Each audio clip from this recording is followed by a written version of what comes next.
Hello again, fellow basement dwellers. Welcome again to, to this week's edition of Bandwagon Nerds. I am your good friend Patrick O'Dowd, everyone's favorite chair shot villain.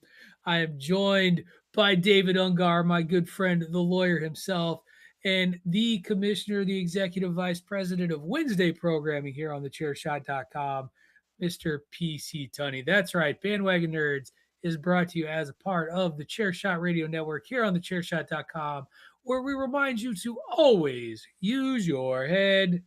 Thechairshot.com. Always use your head. Make sure you head over to prowrestlingtees.com/thechairshot for all of your chair shot swag needs. If you are listening live, welcome into the live stream. We love to have you, even when mistakes are made. And you know what? And Tony's he's doing the hand on the chair. His fault. That's okay. If you're listening on Monday, welcome to not catching PC Tony's error, his bad, because you're just gonna get the straight up stream. You're not gonna get the false start. You got the start. This is us trying to go from first and 10 to first and 15, and that's okay. Uh, we got a loaded show today. We got a new show to cover as X-Men 97 dropped its season 2 first 3 episodes for us to see on Disney Plus. We've got a eclectic little trailer park, a little Star Wars, a little horror. Tony's all in for the horror, and Timothy Chalamet has entered into the animated world. He's doing some voice acting work as well. And of course, we have to continue the 80s project. That's right, our top 80s theme songs and intros, show intros for dramas. That's right. This week it is dramas. Last week was family programming and children's shows. We'll get those over on the Bandwagon Nerds website before long. I forgot to send them on to get them posted. We'll have a playlist in the future to show how I dominated the children's and family programming draft. Even though there are no winners, I won. Whatever, dude. Your first pick was Reading Rainbow. Just saying. Oh, Folks, yeah. Chat, Oh, yeah. There's 2 people watching right now. You tell me whether or not Reading Rainbow is the greatest kids intro of the 1980s. And I'm just saying, you don't believe in literacy for children, and that's a shame. I don't believe in literacy for children because look where we are now. Like, look where nobody can read, and ain't nobody beating GI Joe, the Transformers, and the Thundercats. I'm sorry, just ain't happening. Especially if you are, We can a all agree it 40-year-old was dude. a fantastically fun draft, by the way. That was a good round, and it's not like you were Tony or not Yeah, I Tony, got Dave picking rock and wrestling. Like, I'm just dude, saying. I had He-Man and the Masters of the Universe too, pal. You had Thundar the Barbarian, bro. I did. Come on. One person watched that show and it was you. Shit. It was you. Anyway, What else did I have last? I don't even remember what else I had last week. Last week, I got it right here. So Patrick had G.I. Joe, the Transformers, the Thundercats, Fraggle Rock, and the Muppet Babies. Yeah, see that? See that? Those eyebrows. He's like, yeah, that's pretty good. Dave, you had He-Man and the Masters of the Universe, the Teenage Mutant Ninja Turtles, the Bugs Bunny and Tweety Hour, Hulk Hogan's Rock and Wrestling, and Thundar the Barbarian. I feel like the end of your draft, you got a little weak there. PC Tunney had Reading Rainbow. PC Tunney had Reading Rainbow, DuckTales, Pee-wee's Playhouse, Inspector Gadget, and the Smurfs. So yes, if you're listening live and you want to chime in on how you feel, please feel free to jump in. David lost. Sorry. Yeah, feel free to chime in and say who won last week's draft. There you go. Even though there's no winners, it's just me. There are no right. winners, it's just me. I have been known from time to time to start a show with something not on the rundown that one of you doesn't care about. So, Tony, if you need another beer, I will not be upset if you get up and take a little walk. Because, Dave, today's an important day in the Disney World Park arena. Do you know why? No. The Carousel of Progress. Somebody else? Oh, yeah. That's right. Disney's Carousel of Progress closes today for a lengthy and significant refurbishment and change from the old attractions. The first time that this attraction has been changed or altered since 19, I want to say like 91 or 92. And it's been very, very minorly adjusted over time. This is for those of you who don't know, if you've never been to Disney World, one of Walt Disney himself, one of the attractions he was very excited about was this rotating theater where the you sit in this theater and your chair rotates around these various stage scenes, and it was all about looking at how life and progress has happened in America from when it was first conceived, the 19, I want to say like the 20s or 30s when Walt Disney was a child, and goes all the way up and into the future. And future for the time of the attraction was actually like the 1960s into the 1980s. And so this attraction is kind of sat for a long time and is now being changed. You're patting the ballot box. Get the fuck out of the chat, Dave. Tony didn't see it. I'll put it. Hold on, Tony. I got it. I got it. I was working on it. Bullshit. Anyway, hashtag Patrick won. But so what they're doing now is they're redoing the entire carousel. They're putting in new scenes. It's going to come with an introduction involving a Walt Disney animatronic in celebration of the thing. So both domestic parks will now have a Walt Disney animatronic that's going to do the setup, because Walt Disney had a lot of footage in his show promoting the idea of the Carousel of Progress. It was for a World's Fair, I do believe. And they're going to shift everything to start where the previous one ended, or where the previous one was kind of in the middle, which was the present. Then it's now going to be the past. That is the moon landing of 1969, and it's going to go well into the future. Like the previous one went like and postulated it was like 30 years in the future. This one is allegedly going to take us centuries into the future, where maybe human life is on another planet or something like that. And so the Carousel of Progress getting an upgrade. And this is one, oddly enough, that there hasn't been a lot of fuss about. The lines today, though, in Orlando for anytime an attraction closes, they're insane. And by 10 a.m., it stretched all the way through Tomorrowland and into Main Street USA. So, yeah, it's always interesting to me that Disneyland's the original park, but Disney World actually seems to have more of the traditionalist sort of attractions, like Carousel of Progress. Like I can't remember the name of the one character. It's over in Epcot as well. Figment. It's not Fred. It's not Figment. Yeah, that Journey into that Imagination with Figment. Yeah, one of the worst rides I've ever ridden in my life. But Magic Kingdom still has their people mover, whereas Disneyland just has the skeletal remnants of it, and then it's an eyesore, because those of us out here in California, like, why don't we do something with this and this building? Instead, they turn it into a members only club. That it's like, what's the fucking point of it? You got Club 33 over in New Orleans Square. If you want elitism, there you go. So, well, as a Disney Vacation Club member, I like my exclusive lounges in every park. Well, when you come out here, you get into Club 33. Can I go with you? I don't get into Club 33. I do not have the $30,000 down payment or whatever it is, or $300,000. You just got your back pay, man. You're golden. Yeah, that was one of the most disappointing paychecks ever. By the way, it wasn't. It was good. It was a nice big fat. It was a big check for me. And at the same time, you know how it is when you see your gross versus your net, and you're just like, oh. Man, and you're like, okay. That's gross, man. That is gross. It was. What it did do was help fund some other bills. Like, that's all it was. Is it just takes a chunk off of another existing debt. You kind of move on with your life.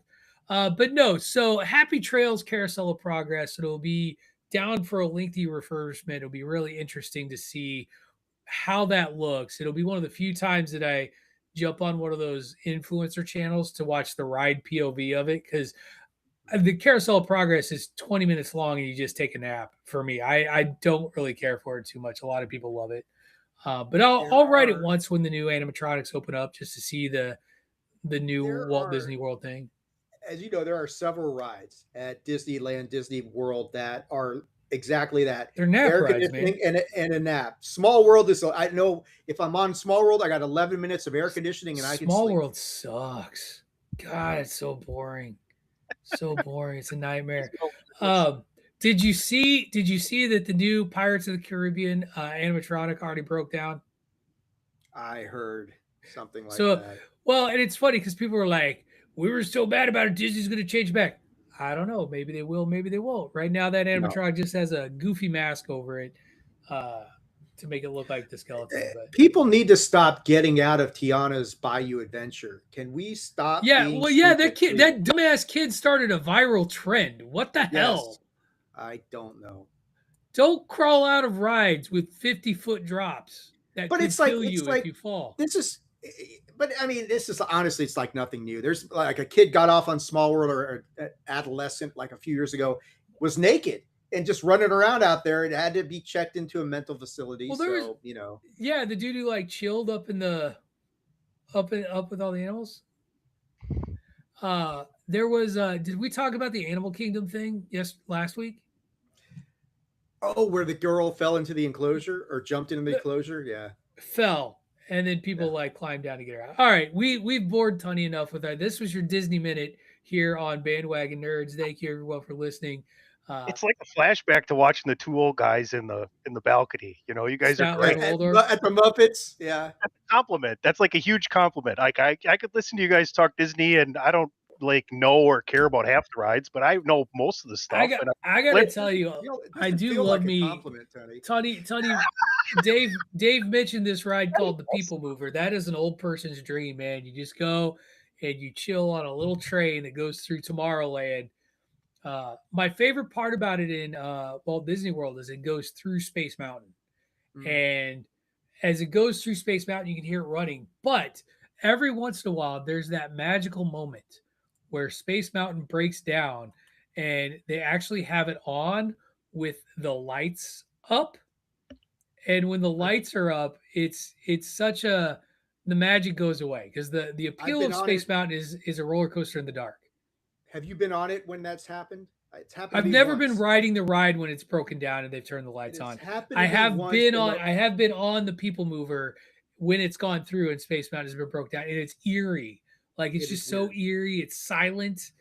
It's creepy. because, yeah, in the dark you don't notice anything. It's just this one of the most awesome rides you could experience. And you look at it with the lights on, you're like, man, there's at least 20 different places where you could get decapitated if you're not careful. Yes, yes. The beat. Like I will not lift my hands in No. Space Mountain. Like I will not do it because I'm worried about getting clipped. Mm-hmm. Yep. I know. And then, here's the thing: is we know that you can't. Like legally, you can't. Like they have to. Like that. If you could get clipped, there would be well, a height. There'd be a too okay. tall Well, requirement. here's Where the you. deal. I got to ask you both a question. Yep. Would you sacrifice like the tips of your middle three fingers? So basically, that last knuckle is all you have left on your middle three fingers. You can pick the hand, either one, just one of the hands. So Patrick, you can keep them on your right hand. I know you like to bowl. But would you sacrifice that going through Space Mountain? Like, oh, I put my hand up and oh shit, there go the top three parts of my fingers on that hand. But now you can go to any Disney resort in the world as much as you want for free anytime for the rest of your life. And take Well, yeah, I'd totally yes, do that. Ooh, that's Like that. I mean, I totally do that. I could go to Tokyo Disney Sea. It's like the yeah. greatest theme park in the world. see you later, bitches. If I can keep my left hand so I can bowl, I'm fine with it. Your lefty. That's Right. that is a tempting proposition, Tony. I mean, they're working really hard. They're building a new park over in the Middle East.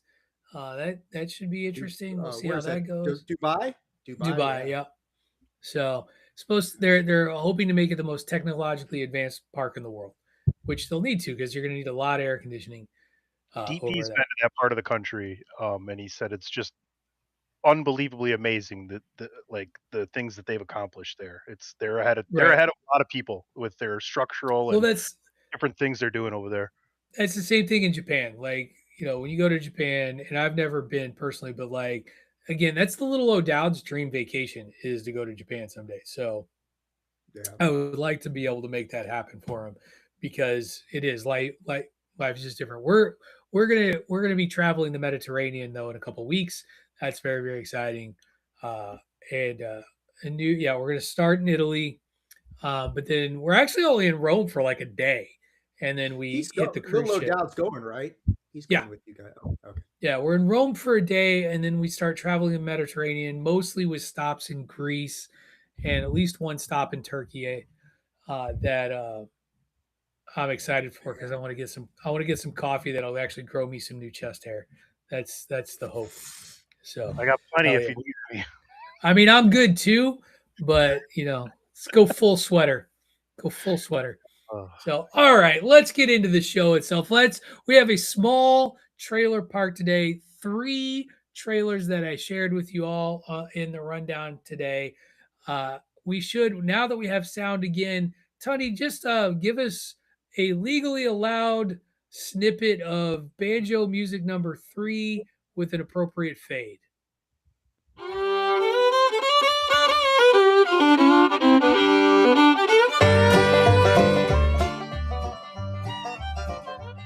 I actually like that given the heat dome we were sitting in. That's sitting on a porch with a mint julep banjo right there. That's all I'm saying. Just relaxed, keep it cool. All right, welcome to the trailer park. We're going to start. Okay, Timothy Chalamet freaked out the what is your community called, Dave? What do you call Oh, the the weird alien hunters? UFO Yes. community or UFO Twitter or whatever you want to call it. But yeah, Right. they got all Because excited. Timothy Chalamet posts a video with alien heads and a text that said "not alone," and were you all just like maybe hoping he was revealing he was an alien?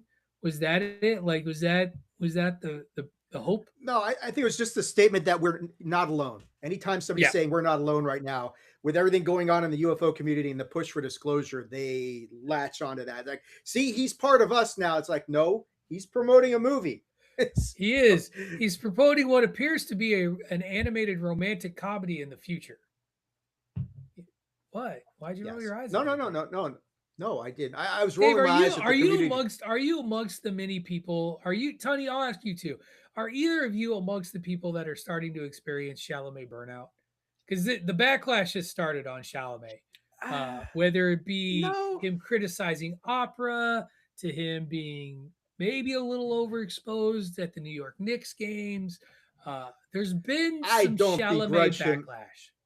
I don't begrudge that at all. I mean, if you're a sports fan and you're out there Well, repping your team, more power to you, especially what the I Knicks did and find all it that. interesting because people just assumed this is where I think it's interesting is there was a lot of assumptions about Chalamet that like he didn't know basketball existed until this Knicks run and that suddenly he was No. showing up for it and it has come out that he has been a legitimate basketball fan and a fan of the Knicks for a long time.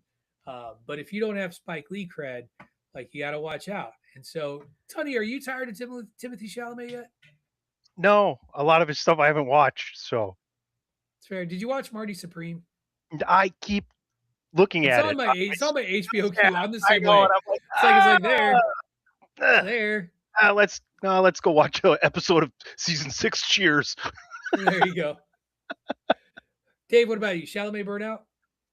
No, not really, especially not for an animated feature. I mean, he hasn't done Right. much voice acting, Well, so like, and what do you make like of this that's cool. trailer? Like I was trying to figure it out. Like, do they get separated? Is he like on a shuttle launch after he asks the Selena Gomez They went character out together. for a date? I Go thought ahead, they went Tony. together. That's the other. I don't know. Like it It's was very confusing to ambiguous. me. The whole trailer is very ambiguous. Like you can tell the Yes. It start of the is. relationship and then what happens after that. I don't know. What did you Yeah, think, and Dave? it's like there's yeah, I mean they're on something and then there's like what, an asteroid or something heading towards Earth that ends up being uh Yes. alien or have these little cute aliens who speak in a lot of humanistic sort of They euphemisms play and things like dead. that. I love Yeah, when they they play play dead. dead, and then one of them's like, "We're all playing dead still, by the way." And they're like, Yeah, I mean this to me it looks fun. You know, Timothy Chalamet doing voice acting in this role Chalamet. as kind of like the shy, awkward guy who asks the girl out on a date and they're going to go on a dinner date because she insists dinner, and then the Well, you get world lunch starts or falling something? apart. How about dinner? Dinner? Yeah, Right. dinner. Yeah, you want to have lunch? How about dinner? Ooh, okay, we just up the ante. Yeah, exactly. You're excited. Feel these nipples. Um, So no, this looks like a fun movie. I mean, this looks like a little different take on, Little DreamWorks you action. know, yeah, I mean, everything on that UFO side of the fence right now is so very, very, very serious. And Tuddy knows this from spending too much time with me on unidentified history. So it's good to have some real kind of like lighthearted, alien sort of thing. They're fun, they're friendly aliens, and they're cute and they're funny and they do all these cute things. And I'm fine with it. I think this looks like a good one. I mean, this is one that I might want to check out as long as my community doesn't look for a hidden meaning in every single thing about the movie. And it's like, stop it. It's a movie. You hear that, Dave's community? Don't fuck this up for everybody Well, else. the smart thing would be to just let the kids go and watch it. If you're someone like Dave or myself or others that are like even more invested in it, and you have kids and they maybe Yeah. not necessarily interested in it, and they want to see this because it's a cool looking new animated film, like don't pressure them. Just go see what they like about it. You know what I mean? Eh, Yeah. fair assessment. I think it looks cute. I think it looks fun too. So we'll have to see how it goes. Um, the next trailer I'm going to share that I picked this one for me because I love what Robert Eggers has been doing with horror films. Last year it was Nosferatu. Uh, this year we get our first look at his take on the werewolf legend, aptly titled Werewolf, starring was it Aaron Taylor Johnson. Is that his name? I think so. Yes, as the titular cursed father. It looks like he's a father of a family with a family. The thing that I've loved about Robert Eggers and his takes on and it was he also did Witch. He also did Witch um, back in the day. Is his take on these classic horror creatures and tropes is very much rooted and steeped in ancient lore, actual folk writings from the regions where these legends exist, and this one is no different. Um, I know, horror's not your cup of tea, Tony. Nosferatu was one of the best things I saw in horror 2 years ago when it came out. Uh, and so I'm very excited. There's a little disappointed. Little O'Dowd is like, nah, this I'm not really interested in werewolves, so we're not gonna watch that one. But I'm like the whole look of this thing. Willem Dafoe gets to be creepy again because that's what he does now. Is he just gets to be creepy. It's a very dark, moody, almost gothic, just horror setting where we get teases of the transformation, but we don't see the full change. And I'm very interested to see how this one plays out. Tony, I'm going to take the liberty of skipping you unless you have a comment. It seemed very artsy in a Yes. horror kind of way, right? That's was Yes. my kind of takeaway from it. So something different, like as opposed to all the other kind of werewolf. I mean, like folks, I watch all the trailers. Like I don't go watch all the horror stuff, but I watch the trailers. So yeah, it seemed a little bit more of someone's artistic dark take on. You know, we watched what was it the Disney one, the Marvel one, right, or whatever the werewolf one. Yeah, Werewolf by Night. Oh, And I yeah. watched that, and I thought it was great. But now when you get into this kind of darker, kind of more horror-ish, real horror-ish thing, I kind of fade away. But good for you guys to get a different stylistic kind of interpretation. Yeah, I did not see Nosferatu, but I need to. But I think, like you're saying, Patrick, it is these feel like the throwback sort of movies. Like you're saying, they go back to the lore and the old stories, and Nosferatu was, in this day and age where over the last 20, 30 years, the idea of vampires have been romanticized to the point Interview with the Vampire, Twilight, all that sort of stuff. And then Nosferatu is a throwback to original vampiric lore, what vampires are supposed to be: terrifying immortal creatures who you're not supposed to fall in love with them, you're supposed to shit your pants because of them. And this looks like, a throwback to the old Hammer films and that sort of stuff. And I dig that because I like when they do that, and Werewolf looks like it's an homage to like Lon Chaney Yeah. Jr. and that sort of stuff going The way back thing into the the thing to past. remember about these films, by the way, these Robert Eggers horror films that I've found all of them to be wonderful. They are very slow burns, and Nosferatu was a slow burn. Like this isn't a mile a minute horror film. And I would anticipate that Werewolf is also going to follow in that vein, which was the same way, which was a slow burn that crescendos in a huge way. And that's the thing that I loved about Nosferatu is that it builds to this climax that is just massive and huge and awesome all at once. Yeah. It's not a slasher flick. It's not a teen horror. It is going to take its time. It's going to lay this foundation, and then it is going to smack you at the And, end. and werewolves, unlike vampires, I mean, that is a niche of monsters that has not been oversaturated, that sort of thing. So there's Yeah, still, werewolf films have always been tough to get off the ground. Like it's been really really interesting. So I mean, like you can name like three that I think like what Silver Bullet, The Howling, and American Werewolf in London, and after that it's murkier. I seen So all the I seen all the Teen Wolf movies. okay, that great counts. werewolf films. Low key underrated cult classic werewolf film, Ginger Snaps. Check it out Yes, about two sisters who are afflicted by werewolves yeah, or by good call. lycanthropy. So classic. Haven't watched that one in a while. Maybe need to pull that one out. That's a good one. All right, let's head into our last trailer. This one came as a result of a post from Disney and is also was debuted this week. It's Anime Con going on right now, I think in Los Angeles, and it's just Oh, it's this massive con that doesn't actually have ticketing restrictions, so anybody can go, and so it makes the crowds worse. dude, have But you seen the crowds for this thing? It is no, I've obscene. seen a couple photos. Yeah, it's pretty bad. But as part of that con, we got a trailer for the low key one of my favorite things that Disney Plus has done with Star Wars is the Star Wars Visions series with these they've been I think it's 3 seasons of shorts of done by anime artists, Japanese animation artists. Well, we're getting a full on Star Wars Visions anime story titled The Ninth Jedi, and they dropped their first trailer today. And the reason I love these anime takes on Star Wars, and Tunney loves another Jedi story, so I'm picking on you today for some reason, man. I don't know why.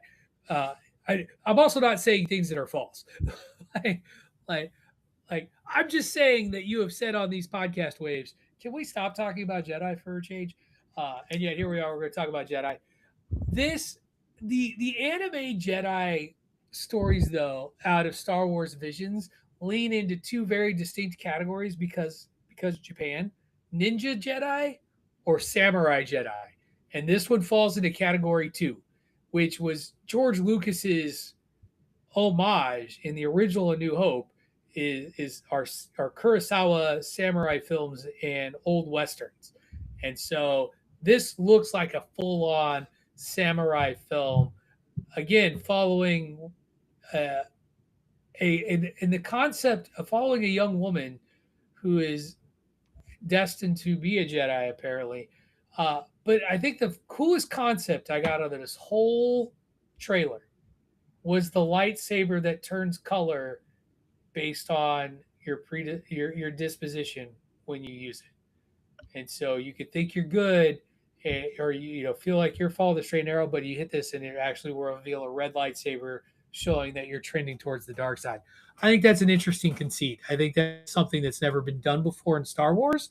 And anytime I can see something that challenges the status quo for Star Wars and hopefully it's in a logical way, I look forward to seeing it. And this trailer looks cool. I will definitely be watching it when it drops on Disney Plus. Hashtag mood ring lightsaber. Something like that, yeah. That was the '70s though. We're in the '80s now with our show. Pet rock Now, lightsaber. now you got the Quora ring now. That's the kind of the mood ring now. Just I a lot more I expensive. I like all the Jedi stories, Patrick. I thought you were one who said you were tired of Jedi stories. No, that's your Or you're son. tired of Skywalkers. You're tired of Skywalkers. Yeah, That's what it is. new Jedi's. Yeah. So I'm always like, hey, it's all Star Wars. Let's fill in the gaps. Let's get some more stories. And then I watched this trailer, and about 5 seconds in, I was like, I don't need anime Star Wars personally. I don't need it. I just really don't. It looked cool, but yeah, I'm not watching it. I you're going to be disappointed in me, Patrick. I kind of am with Tunny No, on this one a little bit. I think artistically it looks cool, and if I was more into anime, then I would definitely be like, yeah, let's do it. But I'm not that big of an anime fan. I like animation, but anime, as you know, is a specific style, and I think the story sounds it is, but interesting. it isn't. I would push back on that. If you've watched Visions, very they Well, I there haven't are watched art Vision, styles. so Thank you. There And you like go. Dave's yeah. saying though, I don't want to shit on anime either, right? We have No, friends I'm that we absolutely work not. with, Absolutely not. Andrew and AJ and Ray. They all love anime. I'm pretty sure, so I'm sure they'd be into this, especially being Star Wars fans. But like, I don't know that I've ever gotten into any kind of anime, but it can be differently put out there. Like Patrick's saying, it's not all the same. No, I was going to say this anime convention. My son's a big anime fan. His one of his friends went to the convention. He got there at 6:30 in the morning. They were still getting people out from the night before.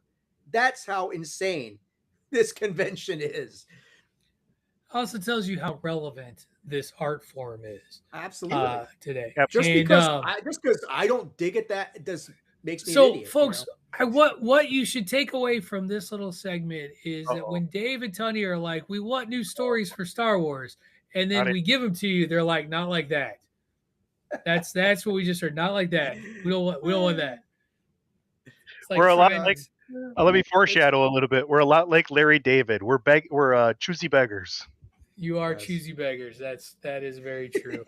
I will be checking this out. I think it looks really cool, and I look forward to watching it.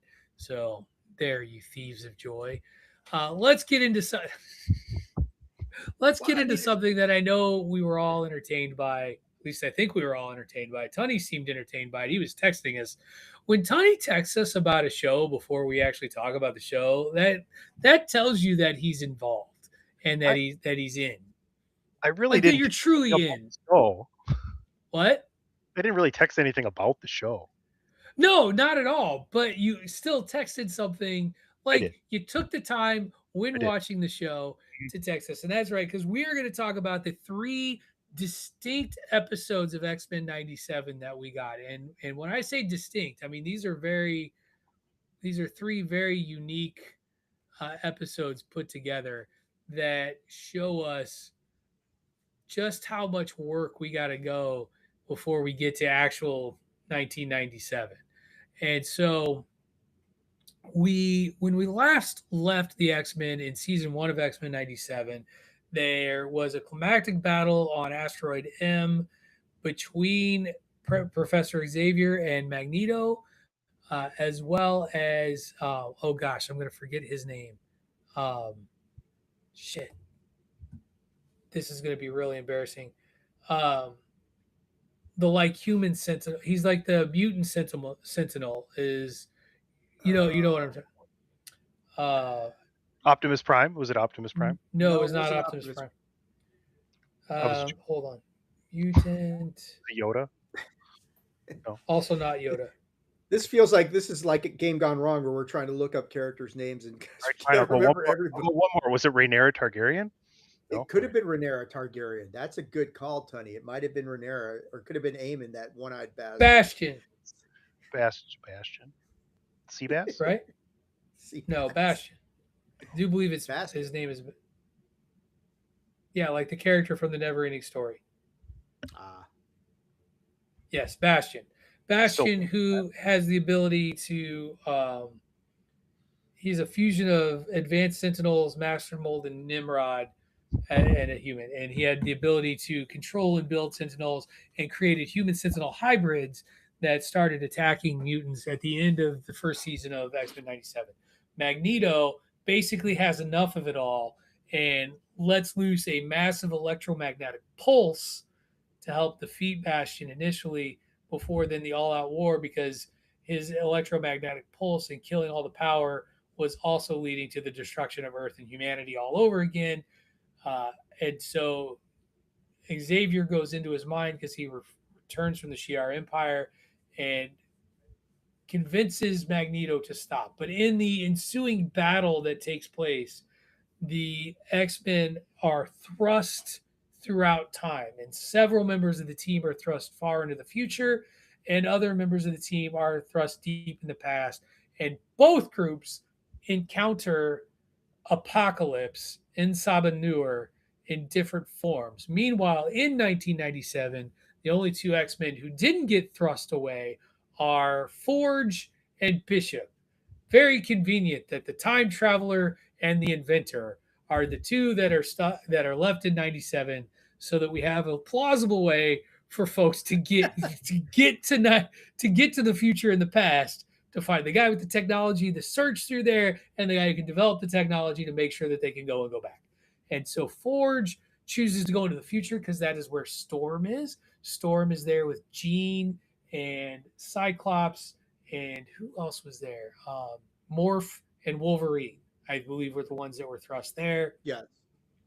Meanwhile, Xavier, Magneto, Nightcrawler, Beast are all, I feel like Rogue are all in the past. I left out Jubilee and Sunspot are still in 1997 on their own trying to figure things out. And that's important for later because the first episode thrusts us into the future with Scott and Jean, because that's where we left off, where they had seen their son Nathan, who was a teenager, still grappling with his virus and powers, because he is like his mom, a telepathic and kinetic, and trying to control the nanovirus that is in his body, uh, while also wrestling with being the prophesized mutant to take on Apocalypse and end his reign. And so Scott, ever the dick and suspicious of everything, he is. He's always an asshole. And I mean, part of it is he's got to be. With you.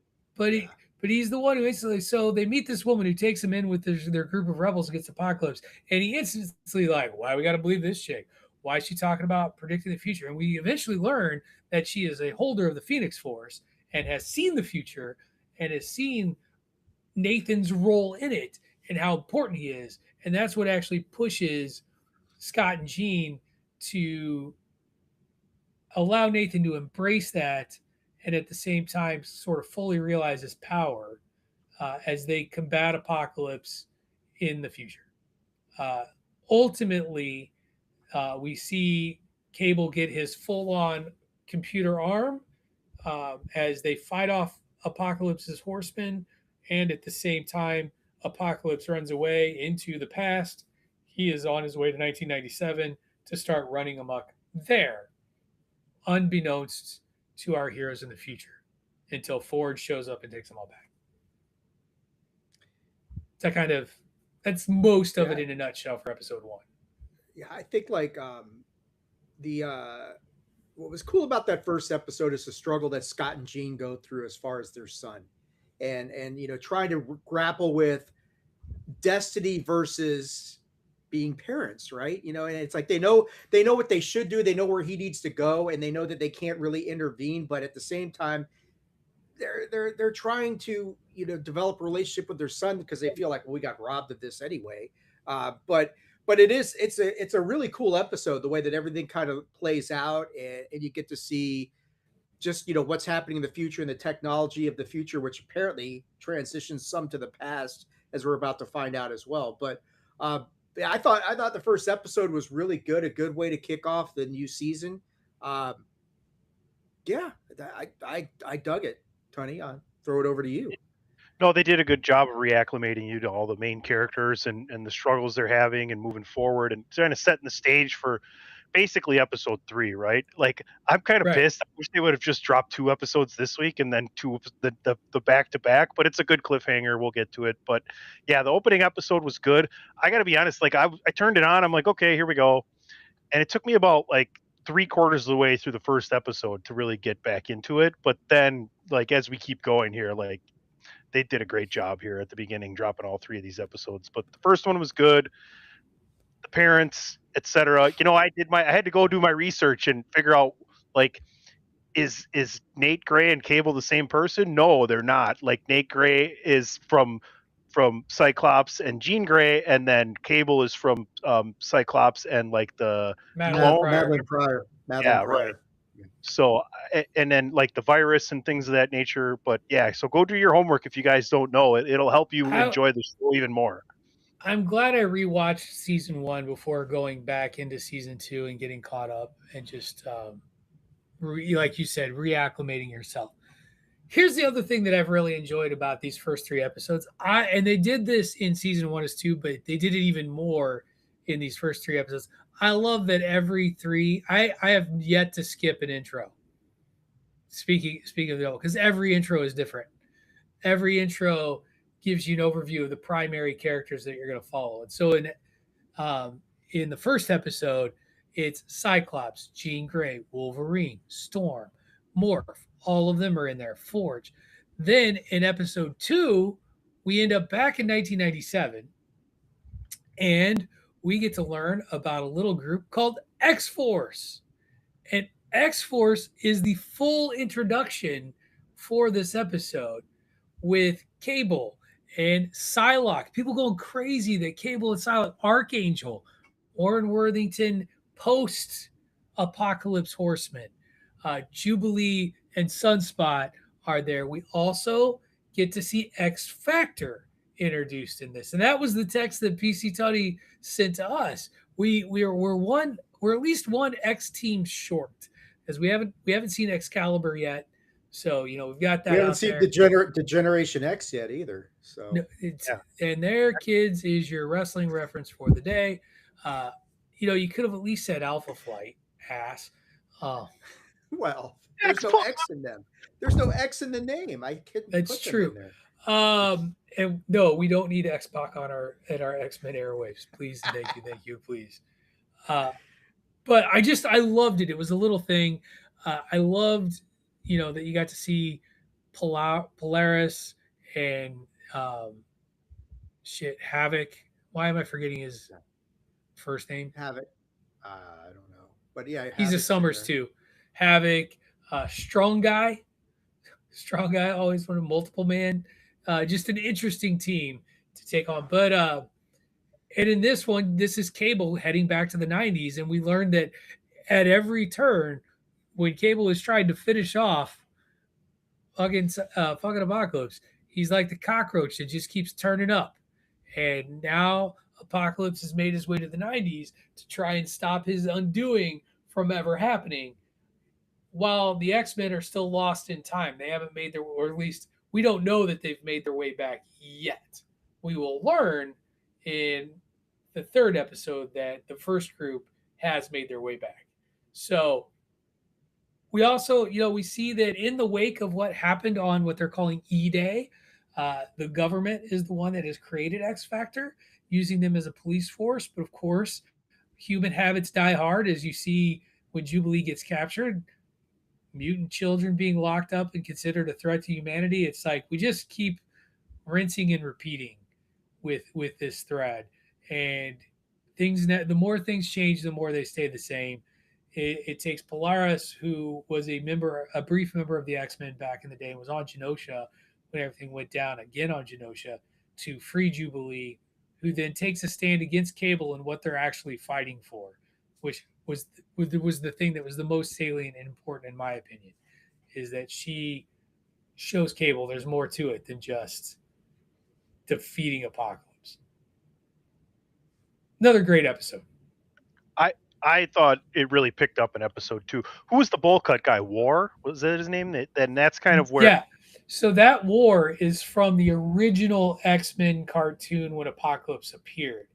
He was War with Archangel, along with the Pestilence and Death, because I think Warren was Famine.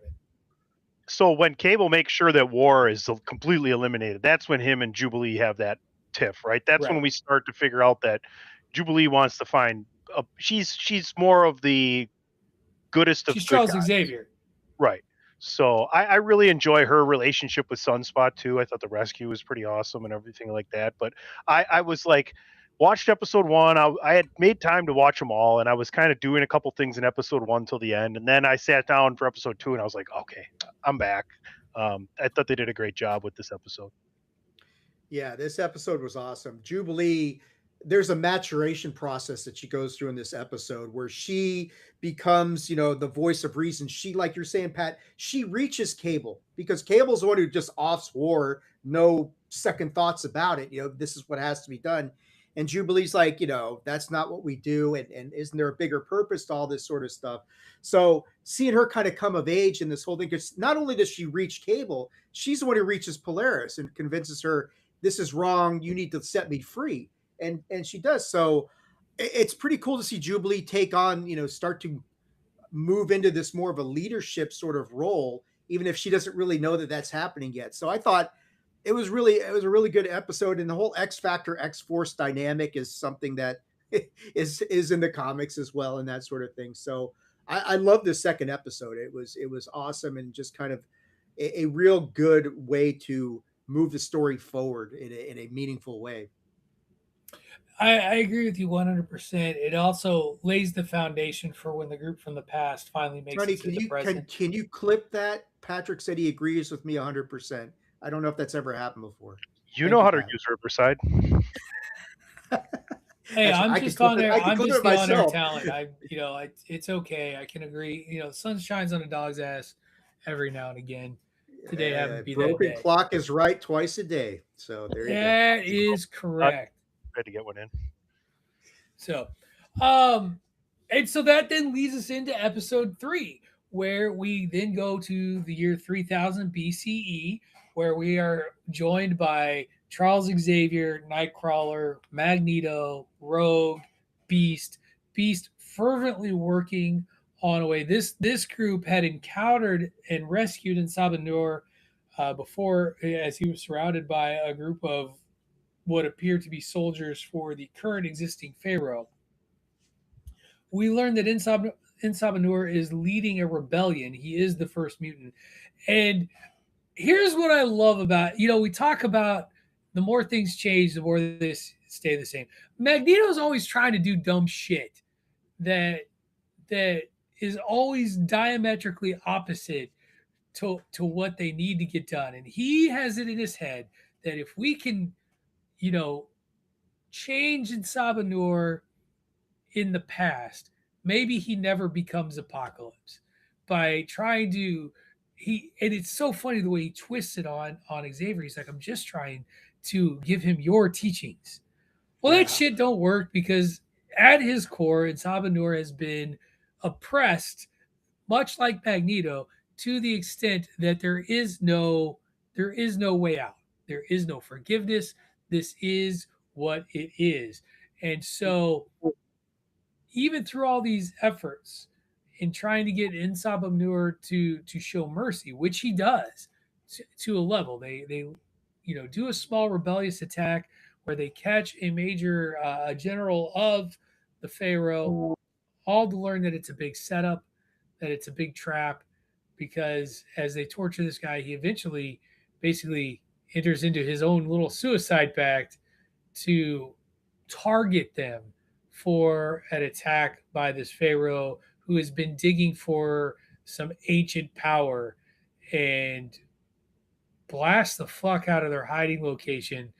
And I got a feeling, because that's where the cliffhanger is, as and I'm leaving out a ton because I want you guys to go, because Sabanur eventually decides that the X-Men are trying to betray him because of all the work Hank's doing to try and get them to go back home.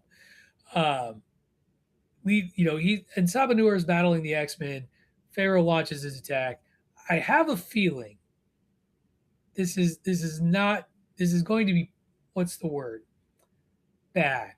I think the word is bad for the X-Men and the world. So we don't know what happens as a result of that attack. We will learn this week. Fill in gaps because I left a lot in this one, Dave. Well, I think like I agree with you 100%. Magneto kind of Magneto trying to be a kinder, gentler Magneto and appeal to the the morality of Ensabanur, which there is none, was charming to a certain extent. But you could see, I mean, and this episode and episode 2 both deal with the same thing: the whole people wrestling with should I kill or not, that sort of thing. And when Sabanur pulls the trigger, it quickly becomes apparent. Well, you can see where that was going, but it was interesting. Like some of the tech from the future ends up in the past in this episode. Like the Pharaoh's got some obviously very advanced stuff at his disposal that seems to change the tide of the battle. But you get to see just how powerful Apocalypse is even before he's Apocalypse in this episode. But there's, when Charles does something, he tries to get into this henchman of the Pharaoh's mind, and it goes very awry. That's go General ahead, Tony. General Logos. Yeah, yeah, and that was weird, and they discover something bigger at play with this whole thing. Is so he's doing this mind meld sort of situation, but yeah, this is a pretty cool episode. But I want to kick it over to Tony and get his thoughts on it.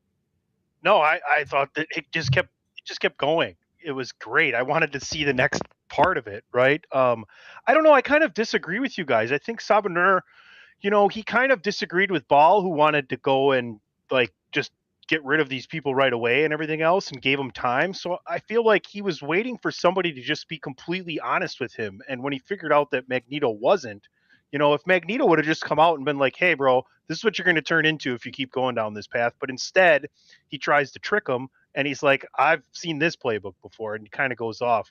You mentioned like future technology. I feel like Ramatut, like General Logos, is like his droid of technology. That's not an actual person; it's something he created as a trap. Like, and Logos has technology too, sitting up on that giant fucking elephant, right? So I enjoyed this. I enjoyed episode 2 and 3 a ton. I thought 1 was kind of getting back into it, but man, I can't wait for next week. I'm kind of sad we only get 1 episode next week. We do, and actually, I'm really excited. I was looking at the episode titles. This is the other thing we didn't talk about when we were talking about episode 2.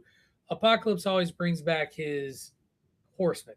He always has his 4 horsemen, and Gambit is going to be one of them.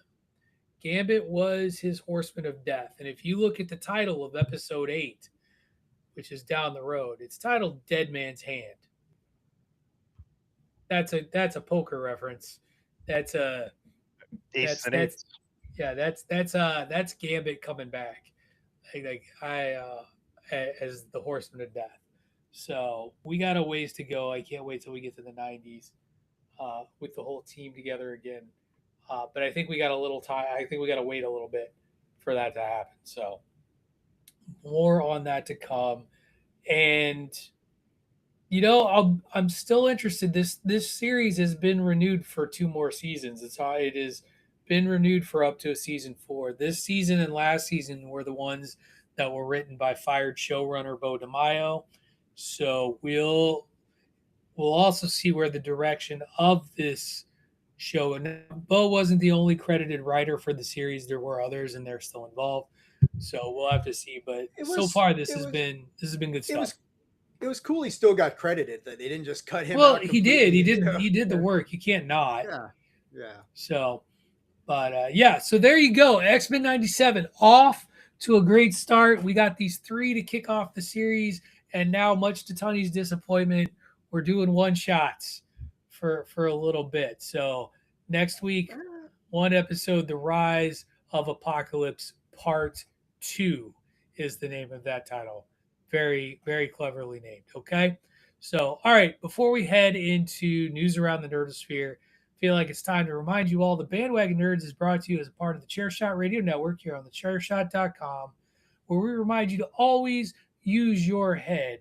Make sure you head over to prowrestlingtees.com/thechairshot for all of your chair shot swag needs. Tunny, do we have a nice little recording to play for folks today, or are we just going to roll?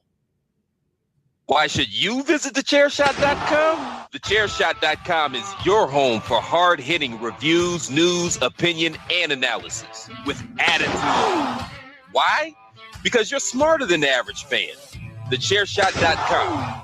Always use your head. And just like that, we back.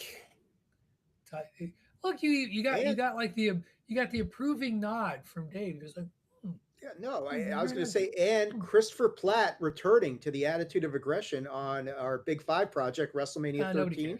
that That's is fine. coming. No, nobody cares. I love the no sell. That's awesome. I mean, well, I care more than I care about DJ's podcast. How's that? Thank you, Pat. I'm I back, love you, bro. I baby. love you, buddy. That's DJ from the heart. Put a shirt on. Anyway, if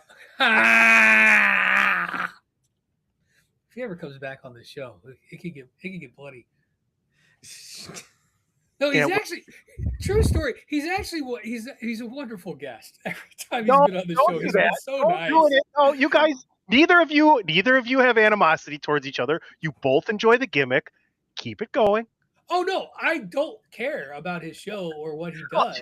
okay, well done. But he's Well very done. nice when he comes on the show. I just saying, like, he's very conciliatory in my ribbing, if you will. All right, I'm going to be an old man who yells at cloud for a minute because PlayStation dropped some news, and it's kind of a big deal. And I want to talk about why it's a big deal because I've heard a lot of people who are like, "Yeah, it's not that big a deal." No, it's a big deal. So it was announced by PlayStation this week. They made a couple of announcements, and one I didn't care about because I don't own a PlayStation Vita, and my PlayStation 3 died forever ago. So I didn't. what did You're they making the face. announce? I didn't even hear it. What did they say? I didn't even. It's in one of their blog posts. I can't remember. I think it's something like they're going to stop supporting him in like the PlayStation Store or whatever. Good God. But That's the bigger overdue. news item that came out was this news that starting in January 2028, PlayStation will no longer do physical disc production for new games. It'll all be download only. It'll all be digital only. And on the surface, a lot of people are like, "That's not a big deal. Most people download video games anyway." And I'm just gonna say this one time: when you buy a digitally downloaded anything on a platform, you don't actually own that thing. And that was already proven once because Sony had to take off of its PlayStation platform 500 some odd movies because a contract that they had with the company that allowed you to digitally download them and pay for them expired and they're not renewing it. And it wasn't like little known B movies people didn't give a shit about. It was like Terminator 2, Titanic. Like they were major films that people put their money into, paid for, and now is just gone. It's just gone. And that is, I got into this. I didn't really get into it, but one of my buddies at the 4th of July party that I was at yesterday, he made this point. He's like, well, you buy a disc only then download an update. I was like, yeah, but as long as I have the disc, like you still throw it in, you download you download the updates that come with whatever. You can still play the game without downloading some of the updates depending on the game. When it goes fully digital, the studio that made the game now controls the fate of your ownership of that game. So like I own college football 25, like the NCAA football 25. Like I have a physical disc copy of it. What good it will do me if EA pulls the plug, I don't know, but I have a physical disc copy. Uh, the only games I bought fully digital have been the ones that are only available fully digital. So like, and those generally tended to have been in the past like old games that have been brought back for people to play because you can digitally download them. I've felt this way about music. I've felt this way about films. I much prefer if I'm going to own something to own it physically. And this is a sign. And a lot of other companies are trolling PlayStation's decision. Some of them in jest, like Domino's, but we haven't. Microsoft hasn't really responded. Nintendo has. They're like, you can keep your physical media. Nintendo also kind of sucks these days, in my opinion, but that's me. They do. I don't like what they put out right now, and their tech and hardware is just it's behind because it's designed for a younger consumer. I don't like this. I don't feel good about it. I'm an old man yelling at cloud. I know this is the world passing me by. The little dad was like, "Don't worry, Dad. In about 20 years, it's gonna be cool to be retro and have physical media again, and you'll get your disc back." I'm like, "Great, I'll be 60, closer to 70." So, Sony ditching physical media for its video games. Yeah. Tony, do you download or do you physical media your games mostly So these this days? is the last game I physically bought. Yeah. Okay, 7 years ago. yeah, It's to me, I understand what you're saying, and I'm not shitting on what you're saying at all. I get it, and you're right. But to me, this story is like the price of gas. Doesn't affect me. I'm still gonna get gas. I'm still gonna buy video games. I'm still gonna play them. I could still play the download on my PlayStation even if it goes away. They can't take away the download in my PlayStation. It's the same as not being able to update the game, like you said, right?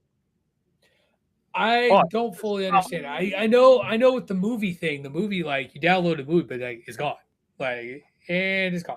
I don't think they can take it off of your PlayStation. I just don't think if you deleted it because of your memory. So here's the thing, right? Like every game I've ever bought digitally on PlayStation, even though I might have deleted it, if it's still in their library, I can go back and download it and add it to my library because I've already purchased that license. Now, but if I have it physically downloaded into my PlayStation, they can't fucking go in and take it out of my PlayStation. It's more about how much memory you have and where you can put it, right? I think that's kind of the bigger case, but I understand what you're saying. I bought it. I want it. Maybe they come up with a compromise where you can digitally burn it into a disc that you can have, and I don't know, but they don't want to get into that shit. I remember. I'm going to stop there. I don't want to incriminate Yeah, don't myself. talk about illegal things you've done.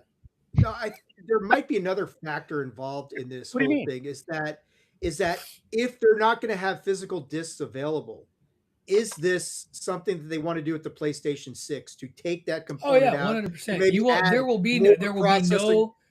There will No, be because they want no disk drive on a PlayStation they 6 want to at do all. more processing power for the PS6. It's the only thing I can think that there's some sort of functionality that, and I wish DP was here because he could chime in and let us know about this. But Well, I imagine they're doing something with that. But like I'm kind of like with Tunney on this. And I absolutely agree with what you're saying, Pat. That having the physical disc gives you that level of security. But once they started, like when you get the disc and you would install it, and they would make you download that anyway to the system, things got a little bit weird at that point. It's like, well, if I've got the Why disc, do why they do I have to get download it?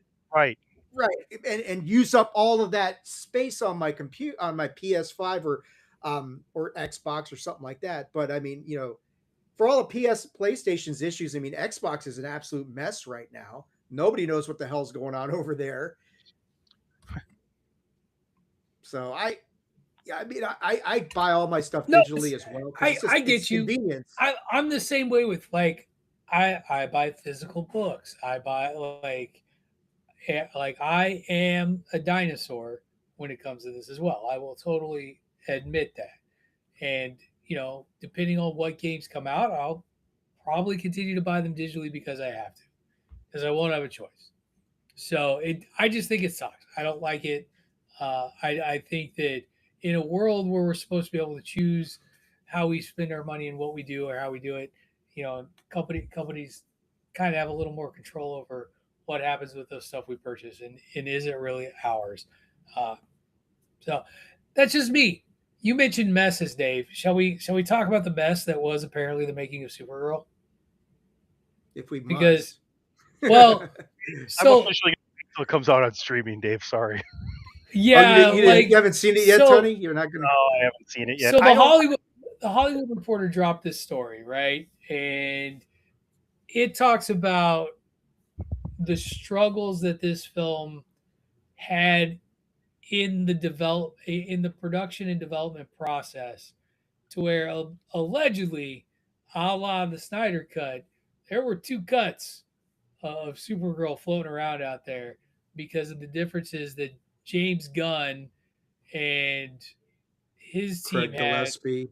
yeah, with the vision of Mr. Gillespie and the vision he had. And that then turned into an edited, reshot. This is what was reported. This is my opinion. I know, Dave, you enjoyed the film mess. And that some of the decisions that we see in the film that critics were tough on. It seems like there's I guess it's an action scene with a needle drop, and the needle drop is a cover of um, oh god, I can't some Oh, song the that Jimmy middle. Thomas. Yes, the Jimmy Eat middle. World, the middle. Yeah, that was Yeah, the Jim horrible. That was horrible. that was a gun override on what Gillespie wanted to do, and that there was a different song in mind. Um, it just sounds like there was a lot of turmoil in this process, which does not make for a good sign, and it does not appear that test audiences in seeing the final product, which is why there weren't a lot of test audiences, liked it either. If rumors from the Hollywood Reporter are to be believed, it didn't score higher than a 70 out of 100 in testing, and that's atrocious. That's Yeah. not good. Here's where this whole thing kind of really rears its ugly head, is that if you're trying to mimic the MCU and that sort of thing, you never heard about these sort of issues with the MCU. Nobody was sitting there with Feige going, hey, I want my vision instead, because Feige was like, no, this is our vision. This isn't my vision versus your vision. This is our vision. And now you're seeing this happen with Snyder, and now it's happening with James Gunn again. And this is just, it's a bad omen for the DC universe. It's like, Gunn, if you are going to be the man, then be the fucking man and say, this is how it's going to be done. This is my vision. You're just directing the ship. And then you don't have a lot of these sort of creative conflicts and that sort of thing. So I just, if there's truth to that, and I'm not, and there probably is, then that's just a lack of control on Gunn's part and Saffron's part as well, to be honest with you. And you got to fix that if you're going to, because like Ray had sent me something on TikTok where somebody was reviewing it saying, you can't build a DC universe around these tertiary characters, which of course is what Ray's been saying since they announced this. And I said, bullshit.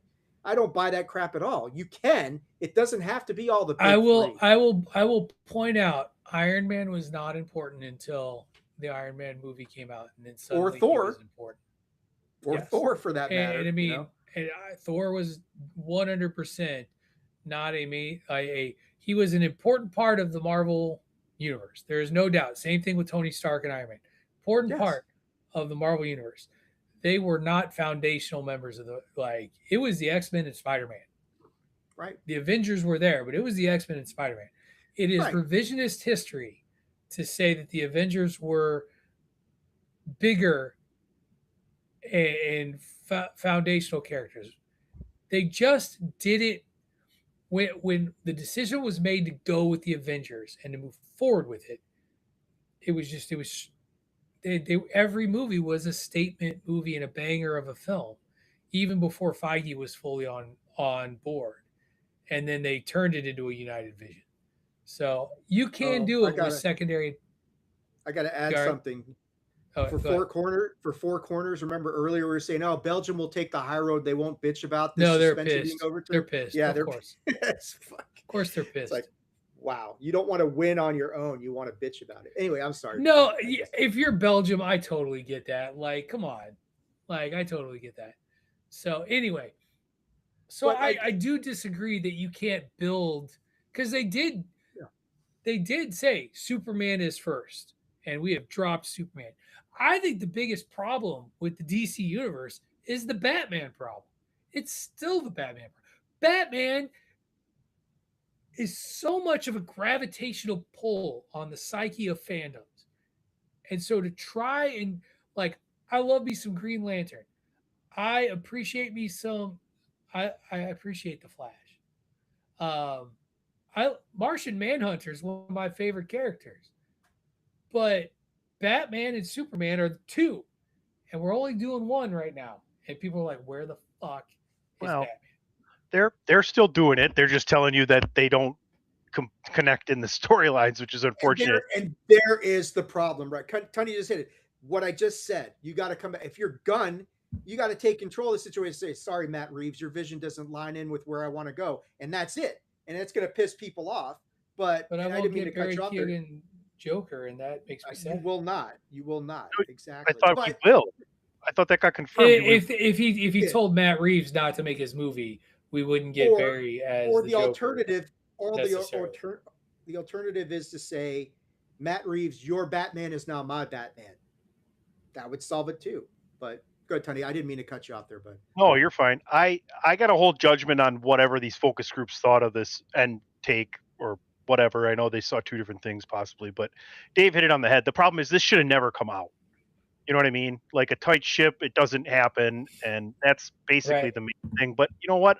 I gotta hold judgment on all of this until I see it. And I guess the fact that I'm waiting now to see it on digital, a little bit of schedule, a little bit of hesitation. So Yeah. And kudos to, I don't say this often about the Hollywood Reporter. This is a very thoroughly written article. Like, it is not a page 5 like snippet of rumor. Like, this goes pretty in depth, and there's a lot more being discussed than what we're talking about here. So, uh, I I hope that that Warner Brothers and Paramount get to stand strong and keep this going a little bit further, and don't declare this dead like we've seen. And so, like, I don't want to see, I want to see this die after a couple movies. And I mean, we got Green Lantern coming soon.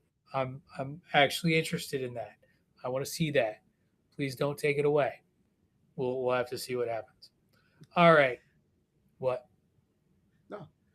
As I say, exactly. Yeah, I don't want to see. I mean, hopefully they have a little. I mean, not every I movie in the MCU also, was a big hit, right? I well, and mean, I you know, also go back to, are we expecting something from Gunn's DC universe that we shouldn't be expecting because of the way Marvel was done, and that it was all this unified thing leading to a big, because like Supergirl doesn't even have a post-credit scene to lead you to anything else.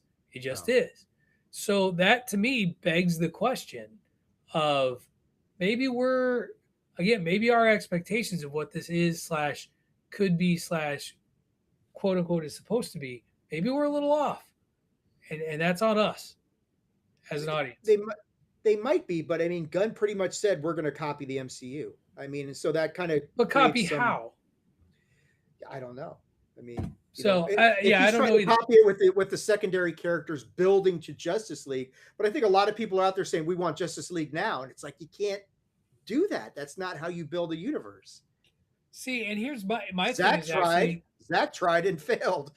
well, my thing is I actually wonder how it would go if you led with the Justice League and went from there. If the idea, because he did it with Superman in a way, right? You already know the basic story of Superman's origin. We don't need to retell that. It's not hard to talk about the idea of the Justice League in a way that says this is already an established thing that the audience knows enough to understand what the Justice League is and goes from there.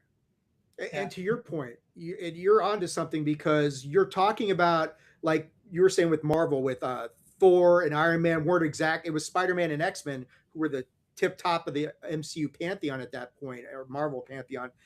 Justice League's different. Those first three characters, Superman, Batman, Wonder Woman, are world renowned. So like when New 52 launched their line like 15 years ago or something, they started with the Justice League versus Darkseid and went Yep. branched out from there. So maybe that would have been the better way to go. Yeah. Well, I guess we'll see. I hope we get to stay the course. We do know Man of Tomorrow is coming, and that is being filmed. So we've got that going for us. In the meantime, we'll continue to monitor our news, and we'll react and respond as we do here on the bandwagon. Just another reminder as we head into our final segment of the day that Bandwagon Nerds is brought to you as a part of the Chairshot Radio Network here on thechairshot.com. Make sure you head over to prowrestlingtees.com/thechairshot for your Chairshot swag needs. Just remember, if you purchase, you could own the beautiful logo blocked by Dave's shiny head. Like, you could own that. Oh, there it is. There it is. There it is. That could be yours on a t-shirt. I know it's on mine. I have one on my t-shirt. So make sure you get into it. And yeah, support Dave, I suppose, at attitudeofaggression.com. He's earned it. He's done some things. He believes aliens are real. Yeah, I do. Sort of. Cool. Something's real. All right. I'll say something's real. Let's put it that The way. truth is out there. The X-Files said Yeah. so. All right. Let's get into the finale of today's show. Final segment. That's right. Our continued 80s television intro draft. Last week, it was children and family programming. This week, we've got the dramas, the hardest category to work through, in my opinion, because sometimes drama bleeds into action, action bleeds into drama, and that can be tough. Dave, I'm going to try something different for your sake today on the randomizer. I'm giving you number one. So, Dave, today for the randomizer determination, you are number one. Tony, you are number two. And I will be number three for the Dave's sequence generator. I know it's going to end up. I'm going to laugh, but it's okay. So here we go. Can you see the screen? Yes. Here we go. As I get the sequence, I press the button. Ha ha ha ha! PC Tunney will be number one. Dave will pick second. So I told you. Still no number one pick for Dave. And Patrick will pick I gotta go third. first. Jesus. As a reminder, everyone, this draft, 5 rounds, snake style draft. Show must have had at least a season or a significant portion of episodes in the decade in question, this one being the 1980s. And Tony, and it's a snake style draft, so it goes 1, 2, 3, 3, 2, 1, 1, 2, 3, 3, 2, 1. Tony, you don't seem thrilled with the number one pick, but this is the most options. You get the most choices. It's I do. all in front of you, buddy. I do. So I'm gonna start with something that is really recognizable and had a revival in the '80s, and that's the Twilight Zone. Oh, okay. Because I think out of all the drama kind of things I've looked, I know the horror-ish, I kind of think aspect of it falls more into like suspense, thriller-ish, leading to drama as opposed to action.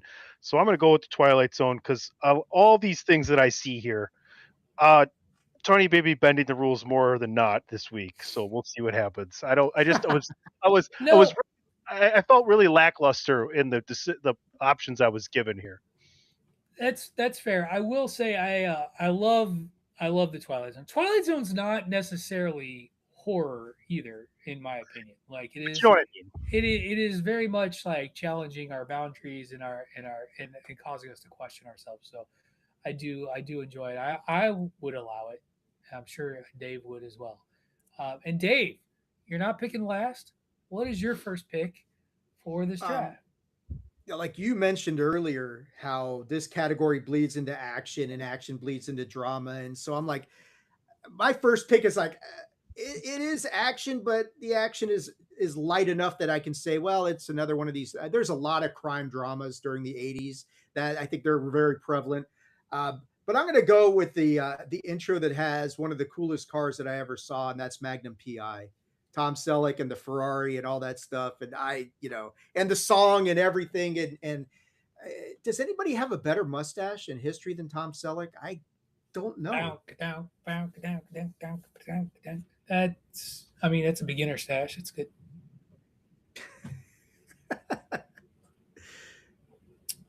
Yeah, I was saving that for, but no. Yeah, I may have had that one for a different category as well, but that's just me.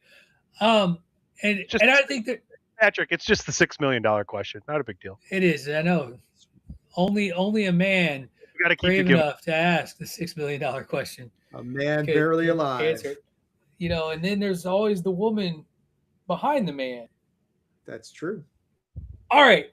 So that brings it to me. I'm sure we're all going to have picks that are steeped in controversy today. And this first one, I'm excited that this one is going to get to me. Tony, you talked about shows and revivals, and the Twilight Zone getting revived in the 80s. That wasn't the only show to get revived, but in a different way. Let's call it a sequel series, because in 1987, we got to go back to space, the final frontier. As Star Trek The Next Generation, led by Captain Jean-Luc Picard, would explore new worlds. or sorry, it was like discover new worlds, explore distant lands, to boldly go where no man has gone before. Yet, oddly enough, there was always somebody there, like waiting for them, like when they got to that place. And the reason I was very comfortable with doing this is Star Trek was never an action heavy show ever, ever. It was always about like the human condition and drama. And so I felt more than comfortable.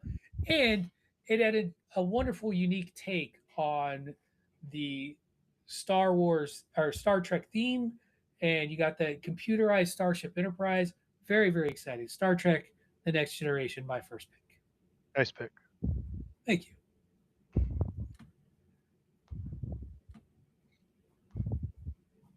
Now, Patrick's doing some draft board work, and now we resume with the second round of the draft with and Patrick. my pick, yes. So when we did the 70s dramas, I picked one of the great nighttime soap operas of all time. I don't know. I'm not going to name drop it because somebody else may pick it. But I am going to pick the second best soap opera nighttime drama from the 1980s with its beautiful trumpet playing in the background as we get this panoramic view of a manor below us. And we see Joan Collins slapping a bitch on Dynasty. I am picking Dynasty as my second pick. I feel like that is a good back to back, if I do say so myself. Nobody remembers anything about Dynasty other than Joan Collins slapping bitches. Bam. Well, I mean, John Calling him Forsythe, tramps. that's cool. Nobody remembers John Forsythe. They remember Joan Collins slapping a bitch. Bam. That What was did Five Fingers say to the face? Slap. that was very high on my list, sir. That was Good call. damn right. All right. Well, it's your turn to make up for that. I'm sorry to disappoint. I'm sorry to take that away from you. Nah, it's all right. This is what I was looking at. I was eyed it. I was like, I already got one of my action-y crossovers, so I'll go in a different direction here. This show was pretty cool back in the day, and it introduced us to a very young Bruce Willis at this point in time, and Sybil Shepherd. So I'm going with Moonlighting. sorry, Tony.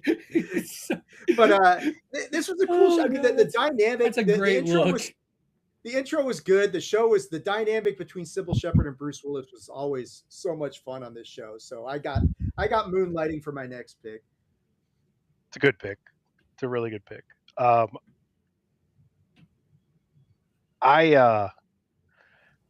gonna go in a direction that I thought Dave would have went in his first two picks. Give me L.A. Law. Oh, I had that one on my list too. Good pick.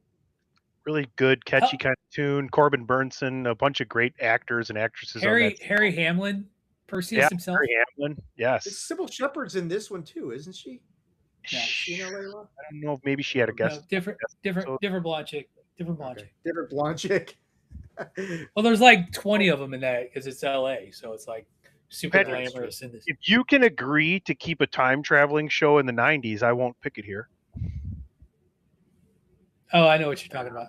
I know what you're talking about too. If I think it's it had like what 2 episodes in '89 or something like that. So we've established it needs one. No, I'm going to leave it there. I'm going to actually take something that is visually epic, and it's Angela Lansbury. Give me another show I watched with my grandmother as a child. Give me Murder, She Wrote. Yeah, it was just the little piano ditty playing while she rode her bicycle through Maine. It was like the sister show to Columbo. The Columbo was her brother show. You know, they were kind of related. You kind of felt like the same, like unassuming intelligence from both of them, right? Right. And then Jessica Fletcher solving crimes for like a decade in Maine. That town, Cabot Cove, by the way, the town, man, just people get murdered left and right there. We should really look into what was going on there. Did England stop sending their criminals to Australia and send them to Maine during that time? To Cabot Cove, Maine. That was it. Like, why is everybody dying in Cabot Cove, Maine? Dave still watches Murder She Wrote. I bet you. Like that's how he calls it a day. That's right. Speaking of Dave, you're that up, is my buddy. evening. Yeah, I'm glad this one is slipping to me because there was one cop drama in the 80s that really dominated things for a while. It had a great intro. It had one of the best theme songs of anything. I mean, this song was so good it actually made the Billboard Top 40, if I remember, and that's Hill Street Blues. So that's what I'm going to pick right here. I thought you were going to say Cop Rock. No, but I could Have rethink that. Have you heard of Cop Rock? I think so. It was a in the 80s. It was I assume nobody is picking Cop Rock. I'm sorry, Tony, if I took this off your list. Cop Rock lasted 8 episodes, 1 season. It was a musical cop drama, like a legit musical cop drama. They sang songs about not doing drugs and chasing perps. Like it was terrible. Watch 5 minutes and then curse me later. Excellent choice. Timer set to curse you later. Oh, okay. Kidding. Hold on. I gotta double check something real quick. What am I kidding? I'm picking a hospital drama for my next one. Oh no. And how can you not pick a hospital drama that just so happened to have the great Denzel Washington as a member of the cast? We're going elsewhere. We're not saying elsewhere. I was hoping it come around. Yeah, that is easily was on my next pick. So put that right there. Man, there's some good picks left, depending on how much you want to bend the rules. Well, I'm about to bend it in a huge fucking way, and might start a fight. I'm gonna write it down because I think I won't show it if I'm wrong. Hold on. Some folks, yeah. All right, I got it written down. I think there are some of you that would have this in the comedy arena. I never watched this show as a comedy as a kid growing up, but I remember watching an intro that would kick on with old home movies, and we would hear, "What would you think if I sang out of tune?" And a young Fred Savage. Would you stand up and walk out on me? And I still say, fuck Winnie Cooper. That bitch led him along. She really did. She really did. I can't remember the other girl's name. I was a Becky Thatcher kind of guy. She had the Hootie McBoobers going on early. Yes. So the Wonder Years, yes. Bessie LaRue, Bussy St. Clair. Sorry. So did you write that down because you considered putting it for you as well? Or I was going to take it if it came back. Oh, is it? Sure. I think out of all of them, like that was an hour-long show too. That wasn't a half-hour show. It was. Right? Yeah. It was. It was out of the sitcoms, you know. Yeah. So yeah, and for me, it was such an interesting show because it's kid-centric. When you really it really focuses on Fred Savage's character and his family, but mostly his experience growing up because he's the narrator. Daniel Stern is the narrator. I loved that show, and it gave us Fred Savage. So, Dave. Yeah, it's like I don't want to bend the rules too much more here because I want to save it. But there was a show that had a very young actor who would go on to become James Bond. And the show was called Remington Steele. I know, yeah, Remington Steele. And I love the intro. Yeah, Pierce Brosnan. But the intro was so great because you got the girl explaining how she created this character of Remington Steele to help her because misogyny still existed in a big way in the 80s. No one would give her cases until she created this character. And then Pierce Brosnan's character shows up and just assumes the role of this character. And it's just like, what a cool concept for an intro. And I had to go with Remington Steele here. You know, maybe not the most popular show of the 80s, but it's like, that's a unique concept. I'm going to give that some love here. Tony, your final 2 picks of the draft. They are. Let's start with good old Andy Griffith. You son of a bitch. Julie Summers, Nancy Stafford, a couple of other excellent actors. Let's go with Matlock. Let's just go with it. you can't whistle the theme like you could the Andy Griffith Show, but it was Ba, still ba, da, da, ba, ba, da, ba, da, da. Big old jazzy New Orleans sounding tune, like sitting on a I, back lo- porch I love having a Tunney cold one. going with all the legal dramas here. You're the man, Well, Tunney. and going with the shows you watch with your mother, Alex, or your grandmother in Tunney's case, because like both Murder She Wrote and Matlock shows that we signed our asses up for to sit down and watch with mom. And Matlock would have been my final pick. That changes what I'm going to do now, depending on where the rest of this goes. So, Tunney, you have one last pick for this show. mine's my last pick is a mini series in the late '80s. Robert Okay. Duvall, Tommy Lee Jones, a certain guest star named Bret Hart as Luther Root. We're gonna go with Lonesome Dove. Yeah. Nice. Finding your way into another Western IC.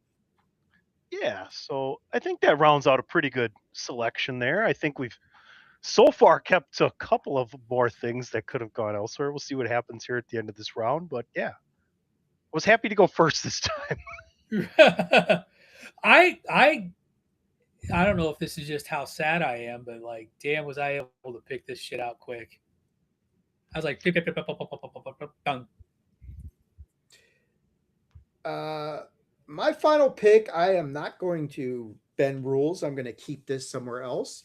Um, but I am a sucker for Michael Landon back in this time and day and Oh, age, and I want to go with Highway to Heaven for my last pick. I always like the clouds and the Wow. music, and then you would see Michael appear as the angel, and that was like that was very uplifting for the '80s. So. Yeah, I mean, I always dug that beginning. The show was good as well. So yeah, I'm gonna go with Highway to Heaven is my final pick for this draft. Great pick, Dave. okay. Thank you. Mr. Irrelevant. The pick, not Patrick. Oh yeah, I understand. Well, Dave laughed. I want to make sure. I get you. He's So irrelevant. I'm looking at these last two picks, and I am going to own that both of these this last pick, I got two options, and I'm really weighing it. This really is weighing more on which song I like better, and I think I'm going to go with the less energetic tune. So most people remember Carol O'Connor for All in the Family, but in the 80s, he would jump in and take on the role of a police chief in the Deep South based on a film of the same name called In the Heat of the Night. And the theme song alone is this soulful voice just at the top of their lungs belting out In the Heat of the Night in this, again, it's a procedural cop drama, takes place in the Deep South, dealt with things like, your standard crimes, but it also dealt with a lot of racism stuff too. So I'm going with In the Heat of the Night. Great pick. Good A call. lot of great picks Good today. pick. And with that, Oh, let's go ahead. move into what didn't make the cut for us in some of our picks. Who wants to go first this time? I usually go first, but I'll hand the baton over to others Here, I this got time my around. list ready Sure. there. I'm only going to mention stuff that doesn't bleed into the 90s. Gotcha. Cagney and Lacey, Yep, I had that one. Yeah. the Thornbirds miniseries, Yep. North and Ooh, South. good one. What else we got here that I don't want to? Dave said The Equalizer. No, he didn't. Equalizer. But I that's thought that was but a great that's pick. one of those adventure or action crossovers that Right. Tales from the Dark Side was a drama horror. Yep. Similar to the Twilight Zone. Same idea. A lot of the stuff we've kind of covered. Kate and Allie, Alfred Hitchcock Presents.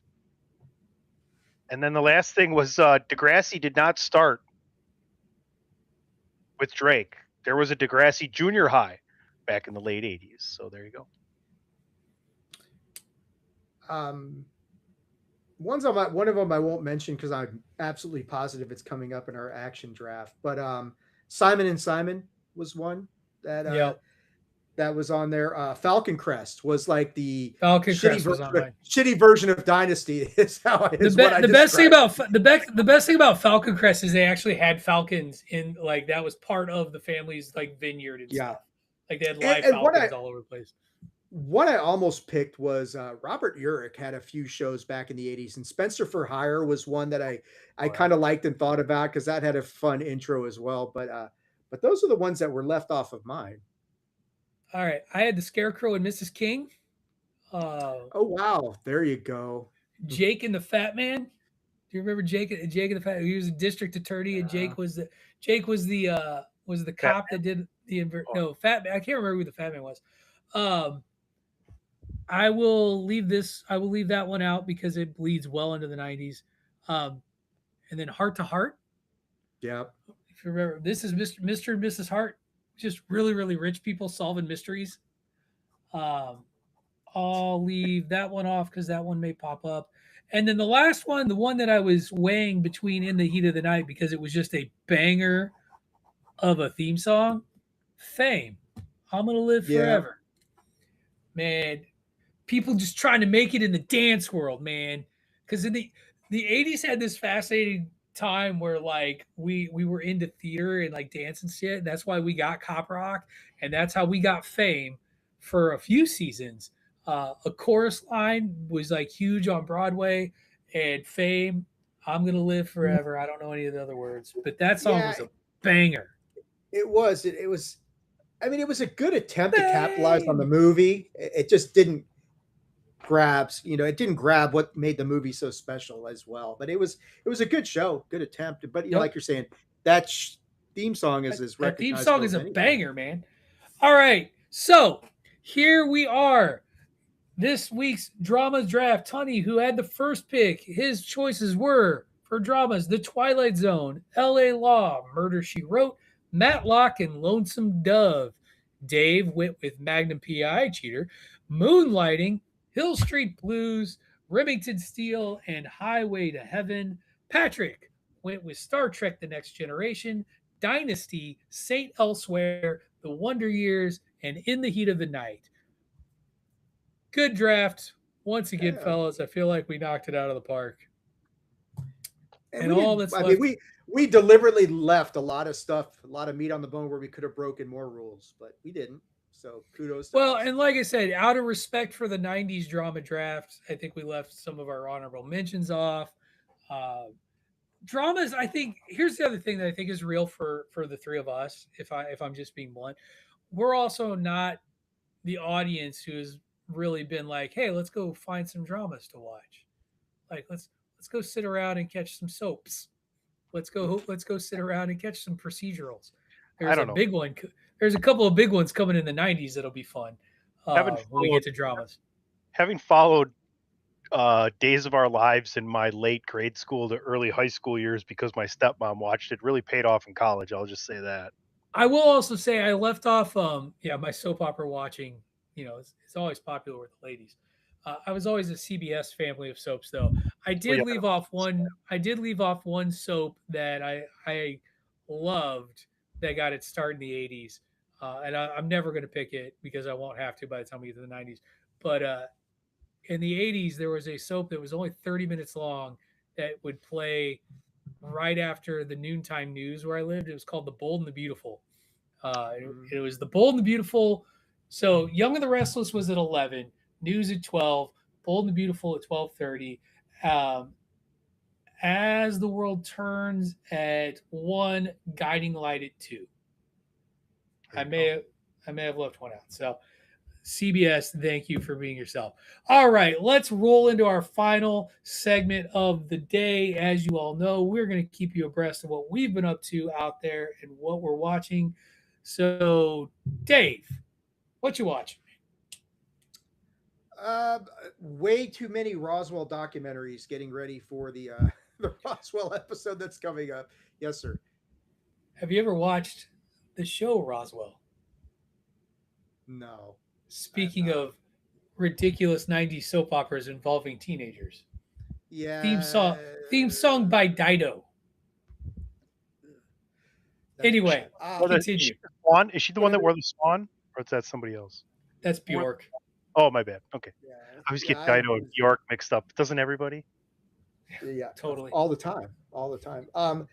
Other than that, I've been watching. I'm trying to get through Maul Shadow Lord, and I got like I'm a sorry. couple episodes left. And no, I'm greatly enjoying the show. It's It's fine. been very. It, Okay. I would say it's a little better than Very fine, gay. but No, it's fine. Sorry, you're wrong. He's the modern Boba Fett. All right, he's the modern Boba Fett. We made a guy who looks cool that everybody loved because he looked cool. So now I got to invent Well- stories about how a dude who got chopped in half fucking survived, chopped in half and thrown down a shaft, Dave, and Patrick, not the fun shaft. Patrick has PTSD from Book of Boba Fett. You can tell. he really does. There's some Fuck real Boba Fett. deep hurt. Fuck Deep Darth hurt Maul. there. Fuck pretty villains that didn't do anything but look cool. Tony, what you watching? I'm sorry, Dave. Were you finished? I'm sorry. I guess so. That's what I thought. Tony, It's fine. Did you have anything else, Dave? No, I've really not. The World Cup? Other than World Cup, Great American Bash. Been watching, some wrestling as well, trying to, go through that. But yeah, the CW is not a very user-friendly platform for WWE. That's no. They got to do watch something. them on about that. YouTube. You can get the full episodes on the CW YouTube all right. channel. Here, That's what I public do. service announcement from the Bandwagon Nerds via PC Tunney. You can go to a store called Walmart. They have them in every state, most cities around the entire nation. And you can buy an HD digital antenna and you can hook it up to the back of your TV and you can get NBC, ABC, CBS, Fox, CW, UPN, and a whole bunch of other shit for free. That would be my suggestion to all of you. I, on the other hand, have been watching on HBO Max streaming Life, Larry, and the Pursuit of Unhappiness. Now, folks, the promos for this, excellent. The first episode, very good. The second episode, I hope the third episode's better than the second episode. Okay. One thing we both forgot to mention that we're watching, Tony. Game of the Thrones. Dragon. Yeah, House of the Dragon, right. So make sure you tune into that Attitude of Aggression YouTube channel. Cover the first, it's important to mention that, Patrick, though, because between myself, Dave, and DJ, the first two episodes of this season may possibly be two of the best episodes in the entire Game of Thrones universe. And I've already said this may be one of the greatest seasons of streaming or television or whatever you want to say, non-movie things put together. It's going in that direction. So we just want to put that out here because I'm sure a lot of people here are fans of that universe as well. Oh, well, that's cool. I have considered watching House of the Dragon based on hearing you all talk about it. Consider it harder. I might. There's always something on Apple TV for me to watch, though. That's true. Let's see. So I'm now in the midst of season 3 of Cheers. Halfway through that, we've now been introduced to Dr. Fraser Crane, who is dating Diane, even though it is clear as day that Diane and Sam are, still want to fuck. And then a slew of movies. So the Little O'Dowd and I, every once in a while, want to pull out a good goofy comedy. We watched one of our favorites, one of my all-time favorites, Clue. Tim Curry at his absolute best, and you just can't go wrong with Madeline Kahn talking about flames on the side of her face as she hated Yvette the maid. My baseball film rewatch has continued. It was the 4th of July yesterday as we record this, and I watch the same baseball film on the 4th of July every year. And so yesterday morning when I got up went to the 4th of July party, I popped in the Sandlot so that I could see Benny the Jet Rodriguez get us out of the biggest pickle we'd ever been in. That 4th of July scene chokes me up. It's so well done. Who's the kid who does the s'mores? Oh, Hamilton Yeah. Porter. Yeah, his last name's like Renna, I think. Have you seen the commercials he does now with his kid around the campfire? His social media follows are fun. He got together with a bunch of the kids not too long ago. They did a reunion. He's sitting around the campfire. I'm not sure what it's a commercial for, but his kid's next to him, and the kid's like not over toasting his marshmallow. And he goes, "Let me show you how to do this. I'm kind of famous for it." Right. So it's a great commercial. First, you take the gram, take the chocolate, and you put it onto the gram. Then you roast the mallow. Anyway, and then this morning, this morning before coming on to the show today, I watched Rookie of the Year.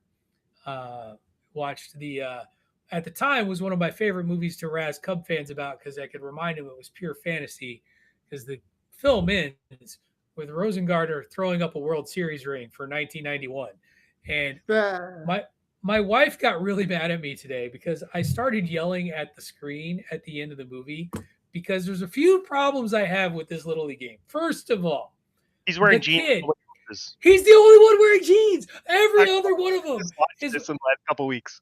and I got it. So he's wearing jeans at the beginning of the movie too, and I was like, okay, maybe he's the kid who doesn't play a lot. They don't like, can they not afford the pants? He can afford the jersey, but they couldn't afford the pants. Whatever. You just played for the Cubs and made Pepsi money. Like, you got Pepsi money. Buy you some baseball pants, you moron. And then no baseball player in their right mind is wearing a fucking World Series ring on the diamond to play. Glove hand or throwing hand, it doesn't matter.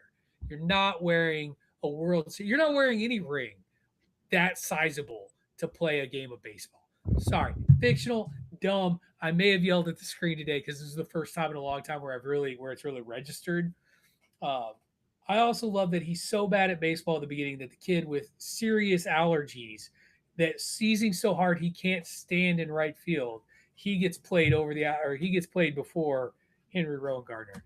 And then last but not least, I also decided to bust out some classic 1950s films, watching the Henry Fonda led classic 12 Angry Men story of a jury that is deciding the fate of a young man in a murder trial. One of my all-time favorite movies and worth the watch. Dave has probably been forced to watch 12 Angry Men at some point in his lifetime.